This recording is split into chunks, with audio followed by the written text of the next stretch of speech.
Пчелните кошници годинава некому му останаа полупразни, некому сосема празни. Како причини се производителите на мед ги посочуваат сушната година и ветровите кои дуваа во текот на целата година, како и се поголемото загадување на воздухот.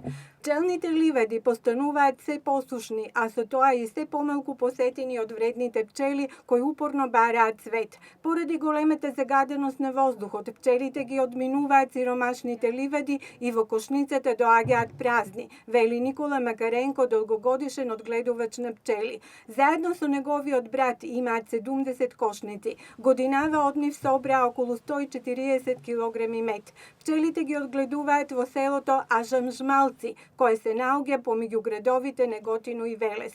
Веќе неколку години пчелите ги подхранува со медови пити, бидејќи медовината им е многу слаба. Медот го продаваат приватно. Сега, со одлуката на владата, малите производители да можат своите производи веќе слободно да им ги понудат и на маркетите, продажбата ќе оди полесно, додава Макаренко. Само пчелите нека носат мед. Некои од пчеларите годинава ја немаа таа среќа.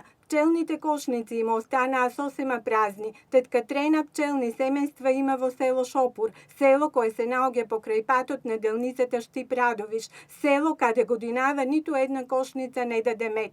Тоа е можеби поради тоа што ние пчелите не ги подхрануваме. Годината беше сушна, а и ветерот што дуваше постојано доведе пчеларите од овој регион да останеме без мед.